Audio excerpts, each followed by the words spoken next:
Bueno, perdonen que no salía el audio, como les estábamos contando, nos ha recibido muy amistosamente el compañero senador nacional Marcelo Fuentes, recientemente designado jefe de bloque del Frente para la Victoria PJ. Marcelo, buenas tardes, gracias por recibirnos. Un placer es poder dialogar con ustedes. Bien, bueno Marcelo, la semana pasada el Senado Nacional aprobó y le dio media sanción a lo que hoy están tratando los diputados nacionales, que es la reforma previsional.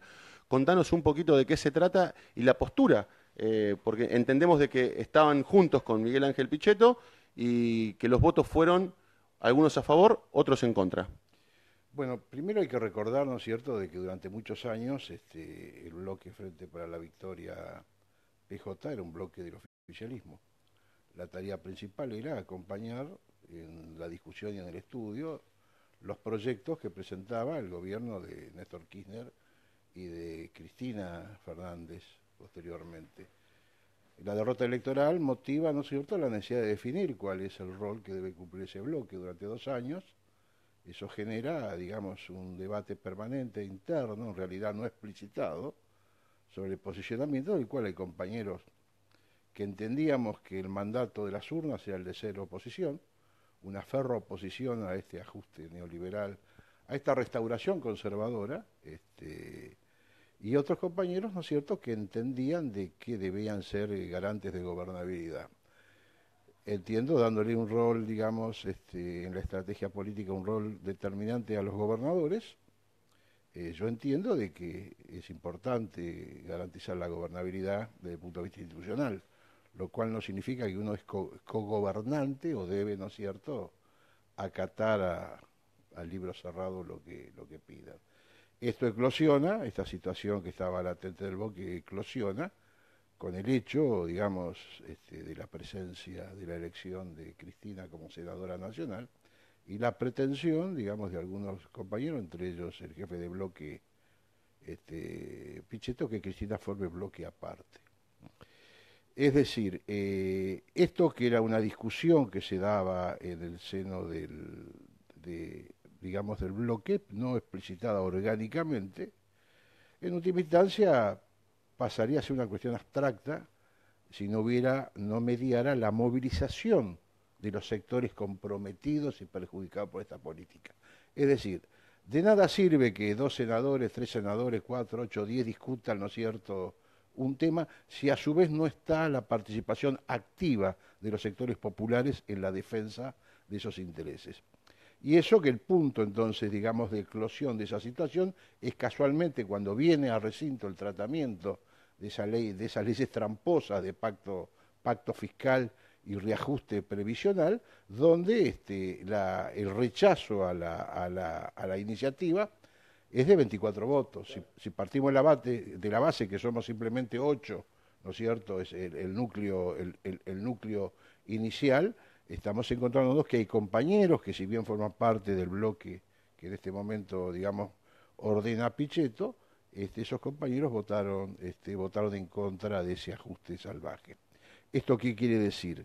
Que la mecánica de relación se va a dar no en un a priori, sino fundamentalmente tema por tema. Es decir, yo en cada tema, ¿no es cierto?, está la oportunidad de discutir la política, pero también el entendimiento que si no hay el correlato de movilización popular, ¿no es cierto?, el gobierno va a lograr lo que quiere. Eh, Apenas comenzó este ciclo de gobierno, creo que fue el primer discurso en el recinto, yo manifesté claramente que este gobierno traía, cuando hablaban plan A, plan B, Sí, me acuerdo, me acuerdo. no había plan A ni plan B, simplemente era digamos, una coalición de intereses económicos hegemónicos permanentes en el tiempo, que son inmutables a lo largo, digamos, de muchos años, que pretendía recuperar aquello que entendía que el gobierno popular les había quitado. Es decir, su participación en la renta nacional, que de eso es, en última instancia, el punto final de la política, que es lo que discutimos, la participación de la renta, asalariados, capitalistas, esa participación. Y que este gobierno, en última instancia, venía a recuperar, aprovechando el hecho de una relación óptima de endeudamiento externo, Producto Bruto Interno, gracias al gobierno de Néstor y de La Cristina, pesada herencia. la pesada herencia que llaman, con una posibilidad de endeudamiento externo sin límite. Entonces, mientras retaseaban, ¿no es cierto?, mientras apuntaban a la mengua o a anular directamente todas las conquistas sociales, por otro lado, garantizaban una timba financiera como herramienta de transferencia de estos recursos que no tiene precedente en la historia. Es decir, porque la timba, en última instancia, tiene riesgo. Puede ser censurable, está timbeando, compra, vende, timbea. Ahora, estos garantizan esa timba. Es decir, es la tablita de Martínez de Oz, ¿no es cierto? Bueno, entonces, entonces, el planteo que yo hacía en ese momento era muy claro. Primera etapa, precarización laboral, ¿no es cierto? Comenzaron con los experimentos de las pasantías, precarización laboral. Segunda etapa, precarización previsional. Hay que aumentar la edad jubilatoria, establecer los mínimos, tratar de recuperar el sistema de AFJP. O sea, la tercera etapa, ¿no es cierto? Estamos hablando de etapas como dibujos, pero vienen superpuestas. La tercera etapa, la caída del consumo popular, ¿no es cierto? Ustedes van a ver la diferencia abismal de precios que hay entre artículos suntuarios, aquellos que consumen sectores, ¿no es cierto?, que ellos llaman premium, ¿no? Sectores premium, y lo que es la leche, el pan, la diferencia de conformación, ¿no es cierto?, de ese gasto.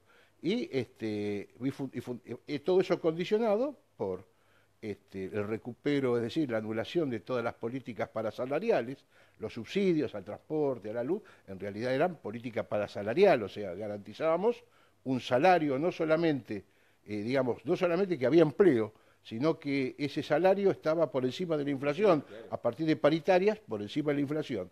Y a eso se le sumaba la retribución parasalarial.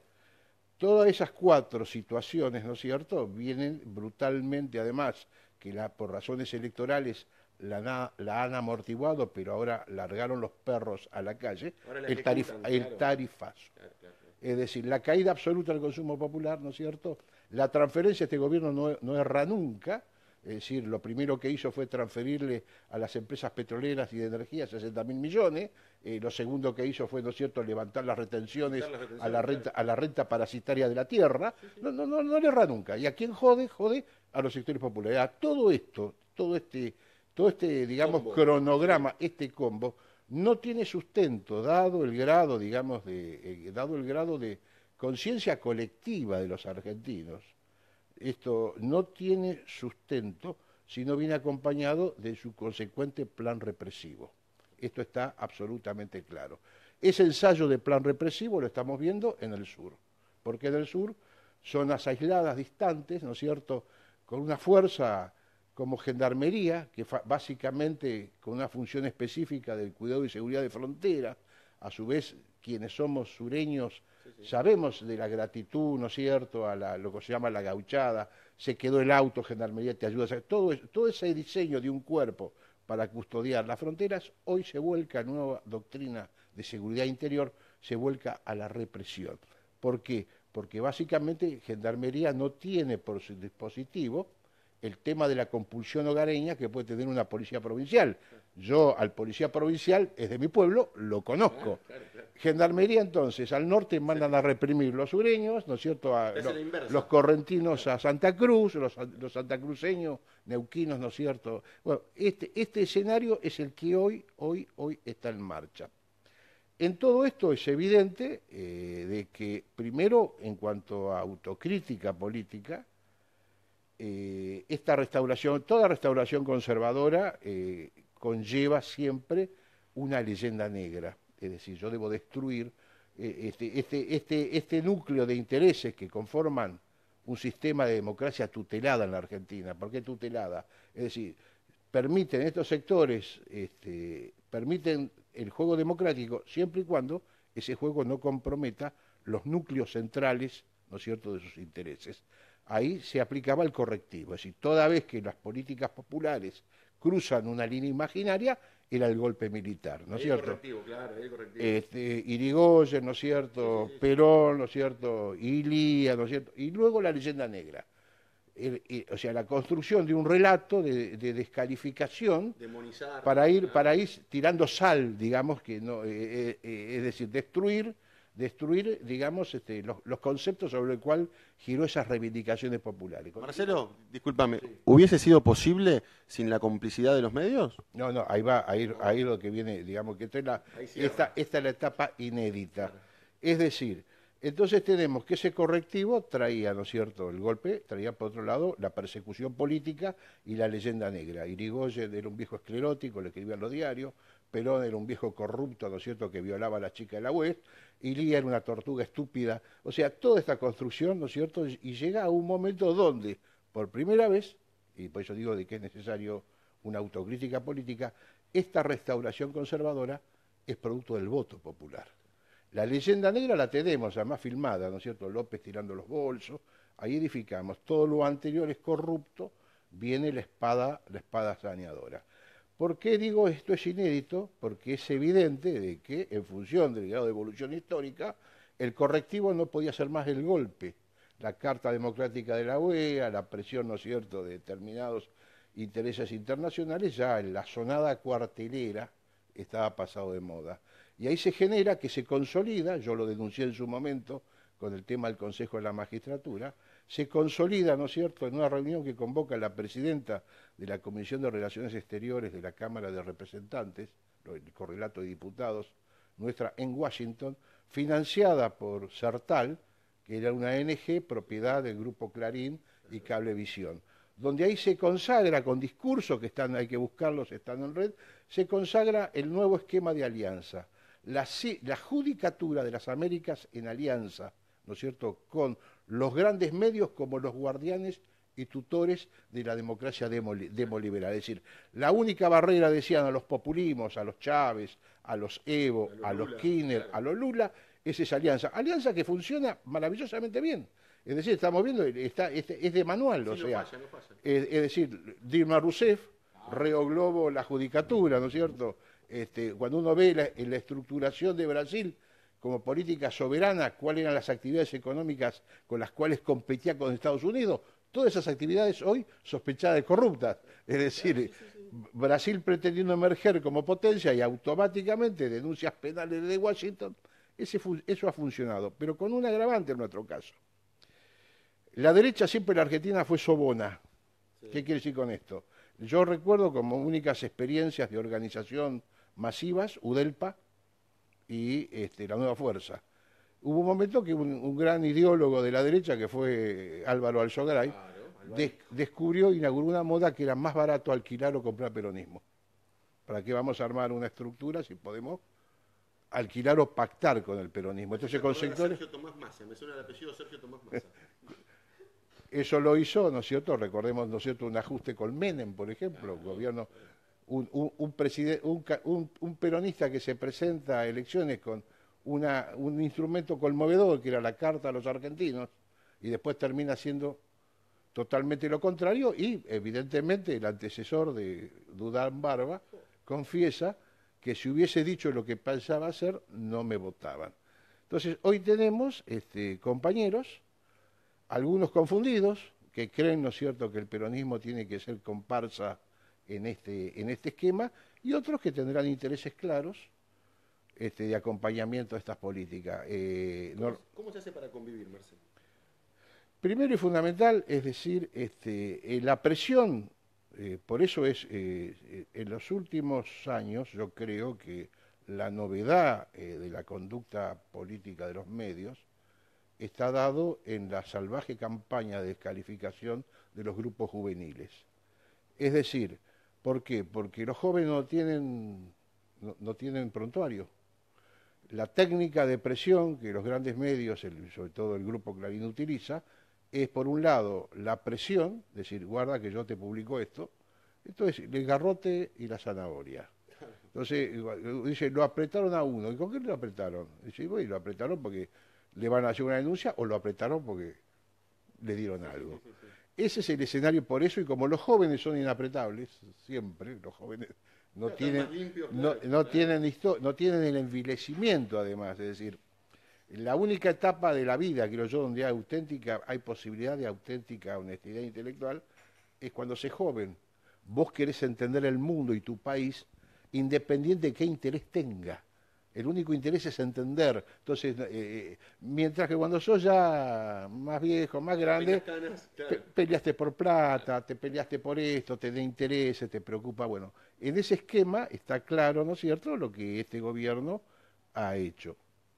Esto, ¿cómo sigue esto? Es sencillo decir. Esto es algo hemos aprendido, además da la coincidencia hasta del número, ¿no?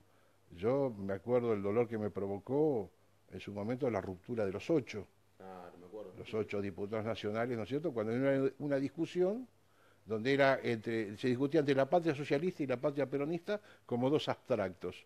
Hoy no vamos a discutir abstractos. Hoy con los compañeros del otro bloque, que tienen la misma procedencia política que nosotros, vamos a discutir tema por tema. En el tema reforma laboral, ¿qué posición tenés? En el tema reforma previsional, claro, y que cada uno se haga cargo ante la historia y de su pueblo de la decisión que toma. Escuchá, Marcelo, el tema de la justicia también preocupa, porque lo tenemos al ex vicepresidente Amado Boudou, lo tenemos al Chino Zanini, que le envió una carta hermosa a Cristina, lo tenemos al compañero de Vido, entre otros. Y yo recuerdo cuando estábamos en el Consejo de la Magistratura lo que tuvimos que pelear también por la ley de medios, Marcelo. Y ahí me acuerdo también que estaba el Milico Aguad, el hoy premiado secretario de Defensa, ministro de Defensa. ¿Cómo se hace contra esta justicia que en su momento nosotros siendo gobierno era ya perversa? ¿Cómo se hace ahora que es totalmente adicta al Ejecutivo? Porque, digamos, en ese esquema de intereses inmutables varían elementos secundarios, pero el núcleo hasta cuando uno ve el conflicto hoy, un conflicto que además es fácil solución jurídica, el conflicto de tierras con pueblos originarios. Nuestra Constitución consagra la propiedad, ¿no es cierto?, comunitaria de los pueblos originarios, y el nuevo código, el código reformado y unificado, establece claramente el mecanismo. Es decir, acá no estamos discutiendo, no están los quilmes, los aborígenes quilmes de los valles calchaquíes reclamando no la costa del río de la Plata. Acá no es como en Canadá o en Alaska, donde se reivindican propiedades que alguna vez se ocuparon. Acá están defendiendo la propiedad que ocupan. Y si vemos que ese panorama de desplazamiento, sobre todo con la irrupción, que esto es lo que hay que entender, nuevas tecnologías de siembra, tierras que no eran valiosas son valiosas, minerales raros que hoy son valiosos, petróleo no convencional, todo eso forma un combo donde al desplazamiento original, la consolidación en la zona núcleo de nuestra oligarquía vernácula, ahí no hay extranjerización, en la Pampa Húmeda no hay extranjeros. Los extranjeros, es casualidad, están sobre la zona de cordillera, que a donde se van desplazando, por la deforestación, van desplazando al norte, ¿no es cierto?, a los pueblos originarios norteños, y está el tema de los pueblos, de los pueblos originarios sureños. Eso genera, ¿no es cierto?, un combo donde se da hoy el ensayo de la nueva doctrina de seguridad interior. La justicia, por lo tanto, siempre formó parte, digamos, corporativamente, ¿no es cierto?, de ser la garante de esos intereses. Lo hemos visto, es una corporación que es permanente, con endogamia, o sea, son todos parientes, marido, mujeres, hijos, y fallan, ¿no es cierto?, en función de esos intereses. Esto trae el otro desafío, es decir, no solamente vos tenés que tener, desde el punto de vista político, la capacidad de desarrollar una acumulación correcta. Voy a dar dos ejemplos, uno acertado y otro errado. Acertado, ley de medios. Se generaron, ¿no es cierto?, la movilización, los congresos, los actores sectoriales confluyeron progresivamente en un proceso de movilización intelectual, física, cultural, creativa, en un proyecto que una vez plasmado se lo vuelca en la ley, se lo somete al debate.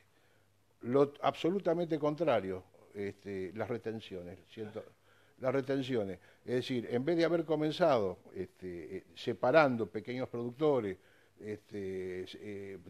pequeños productores de las 6 hermanas cerealeras, provincias y municipios, entonces se segmentó y se coparticipó al final del proceso.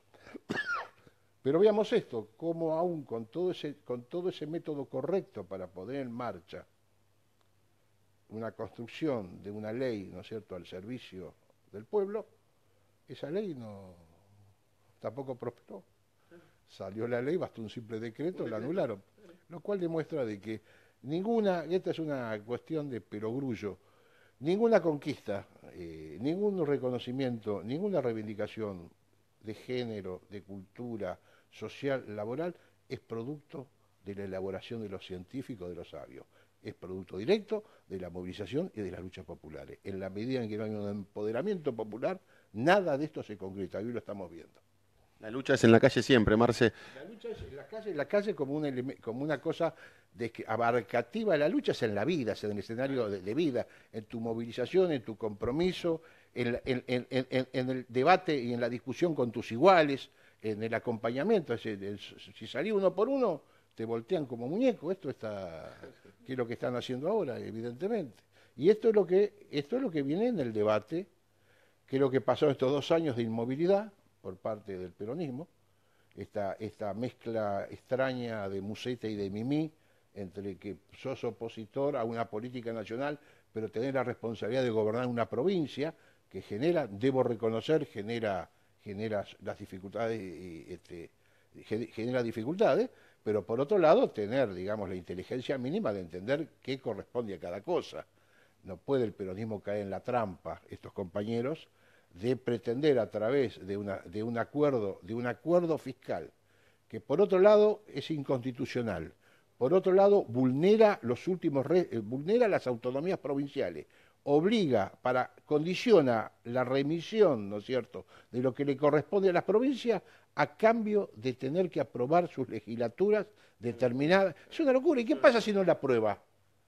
O no hay autonomía, o sea, entonces no solo niega la autonomía provincial, la cuestión elemental del federalismo, niega la autonomía institucional de las instituciones que conforman una provincia. Entonces, ¿qué tienen los gobernadores que legislar o proponer legislación o pactar el régimen de reajuste previsional nacional? Podrán en última instancia discutir el provincial en su provincia, no el nacional.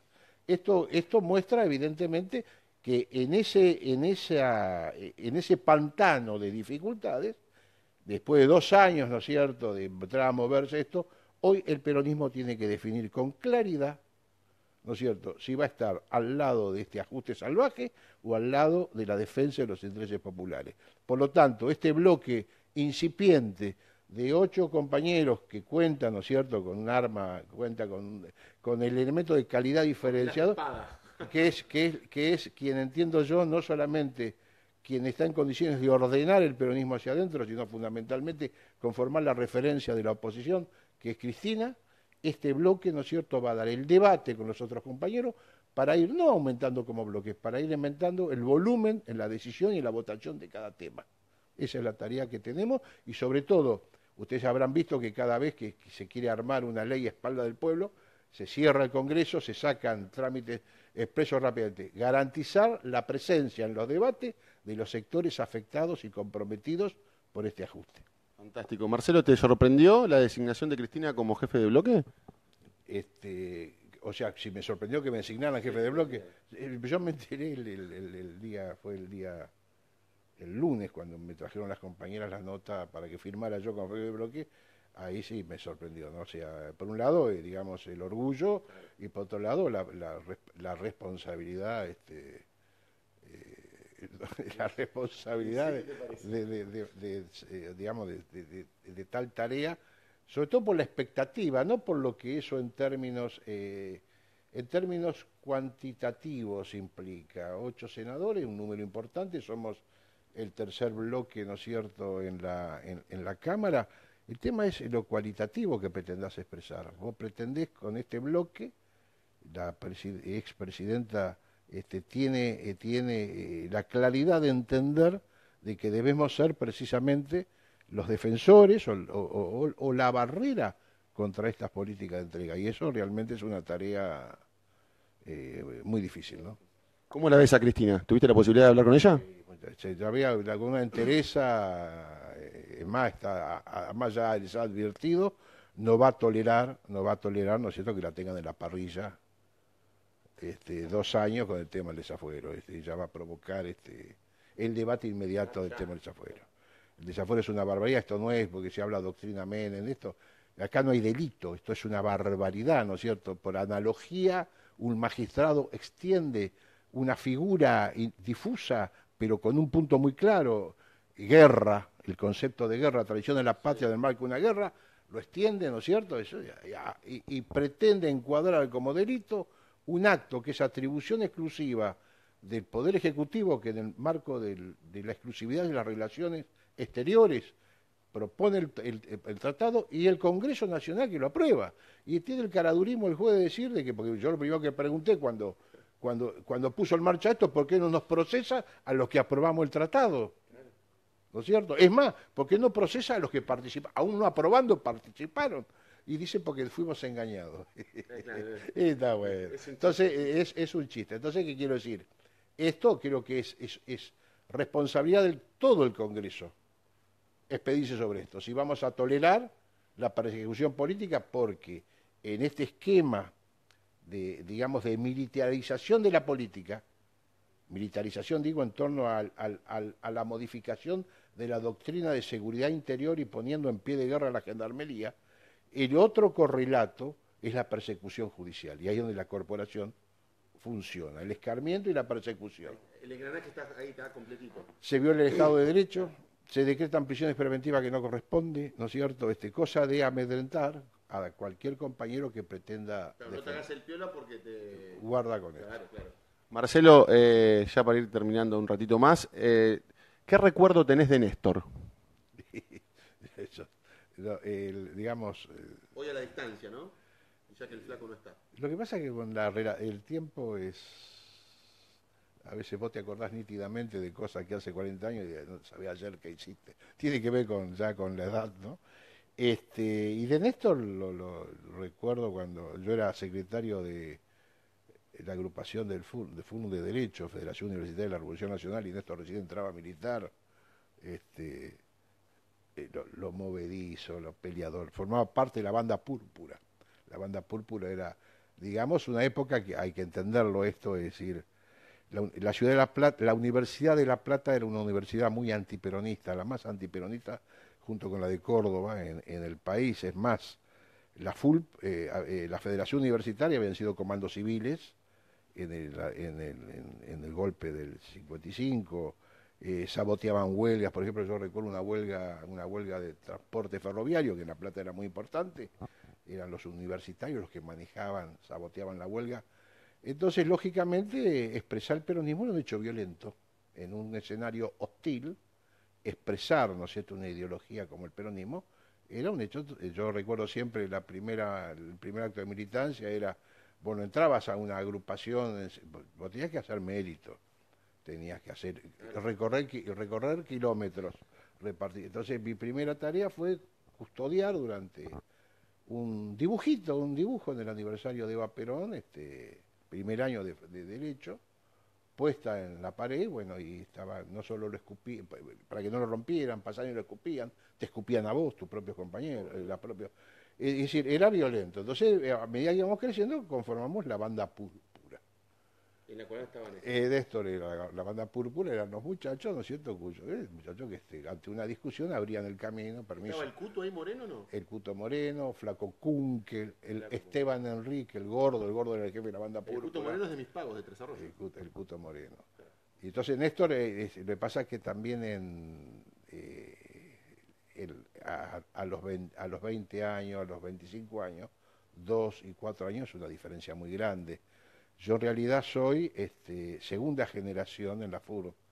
Estaban los mayores, que fueron los que nos formaron, el Turcuache, en Carlos Miguel, ¿no es cierto? Después hay una segunda generación, Kunkel, Negri, el Cuto, yo, una tercera generación que es Néstor y otros compañeros, ¿no? Así que esos son recuerdos que no se pueden perder, ¿no?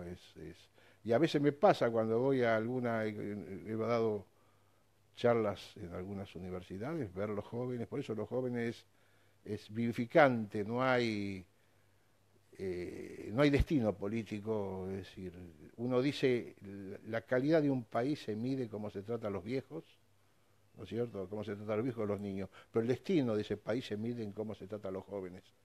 ¿Qué lugar tienen los jóvenes? Vuelvo a decir, porque es el tema de la honestidad intelectual. Y ese esbozo de sujeto histórico, para mí, es decir, cuando en esta época de concentración mediática, de discurso único, está la dificultad para ver el sujeto histórico, el sujeto del cambio, son esos jóvenes, que aparecen, irrumpen, recuerden ustedes, Néstor fallece el día del censo. Claro, el 26. Y si hay un día que no hay actividad en el mundo es cuando hay un censo, porque todo el mundo está obligado a quedarse en las casas. Entonces no había ni siquiera secretarías de redacción montadas. O sea, no había direccionamiento de la información. Cuando los mobileros salieron a grabar lo que podían. Entonces no había secretario de redacción que ocultaba. Entonces de golpe ese hormiguero humano, que fueron los jóvenes saliendo conmovidos por lo de Néstor, genera un esbozo sujeto histórico muy claro. Ahí hay familias que descubrieron que el hijo era kirchnerista. Hay compañeros de estudio que estaban uno al lado del otro, pero no hablaban. Se dieron cuenta que era la misma parte. Ahí comienza un esbozo de un sujeto histórico que yo creo que es fundamental, a pesar, sobre todo de los ataques salvajes, sobre todo el grupo Clarín, ¿no? Tengan el nombre que tengan los jóvenes, es el capital que hay que proteger, es absurdo. Aun cuando, es más, y si se equivocan, pero es precisamente que traslado, es al revés esto. Antes decía Perón, no hay que tirar un viejo por la ventana, es decir, el trabajamiento generacional no es tirar un viejo por la ventana, hay que decirle a estos tipos, no sean hijos de puta, no hay que tener un joven por la ventana, este es el tema. Totalmente.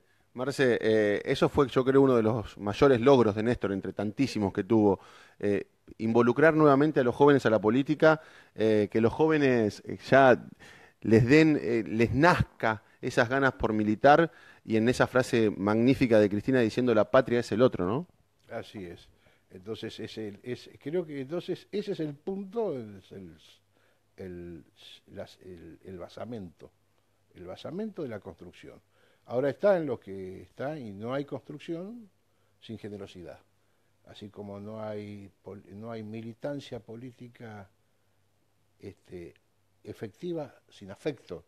Lo emocional es determinante y la etapa de lo emocional también es casualmente cuando se es joven. Totalmente. Y bueno, ahí puede ser que tengamos una discusión. Marcelo, para los jubilados que nos están mirando, tu último mensaje para ellos, entendiendo de que no sé qué opinión tenés, pero yo creo que la ley, o sea que el proyecto de ley de modificar las jubilaciones lo va a aprobar el oficialismo.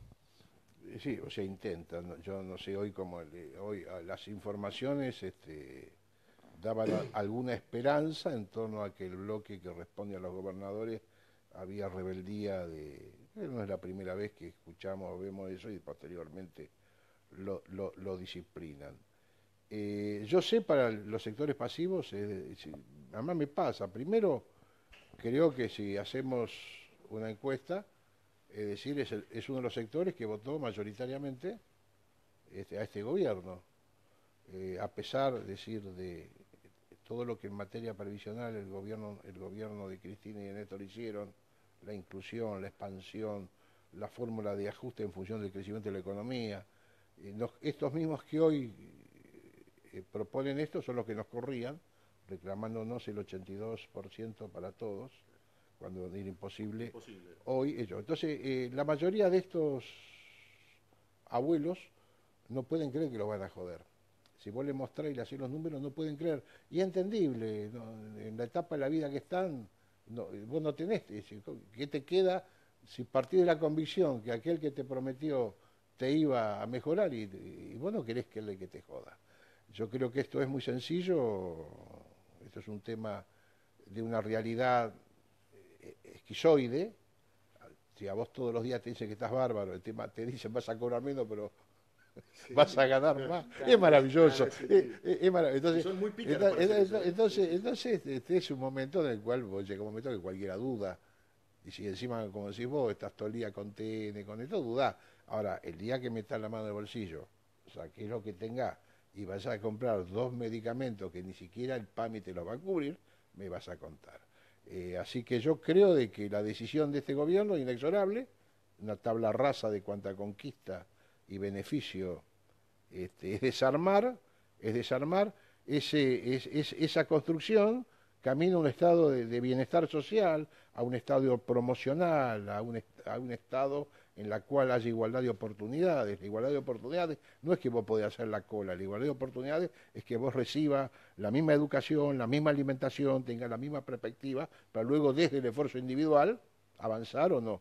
Bueno, eso lo van a desmontar. Está en la lucha, en la movilización y en la conciencia de los legisladores también, que muchas veces, digamos, siempre la movilización ayuda a despertar esa conciencia. Marcelo, ¿volvemos en el 2019? Yo tengo la esperanza que sí, pero lo que sé que de acá al 2019 tenemos que construir una organización, lo decía Perón, solo la organización vence al tiempo. Creo que Cristina va a ser un elemento determinante, ella lo ha manifestado, de ninguna manera va a ser óbice y obstáculo a la reconstrucción del movimiento popular. Creo que esta reconstrucción excede largamente las filas, ¿no es cierto?, del peronismo.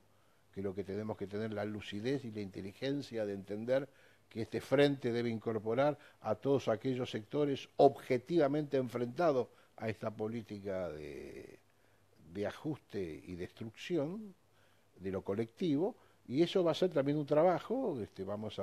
Vamos a discutir y a trabajar mano a mano, tema por tema, no solo con los compañeros que están en el otro bloque, sino fundamentalmente con todos aquellos sectores que se definen como progresistas, Pino Solana, Odarda. O sea, creo que tenemos un escenario muy importante y en función de esa construcción es el 2019.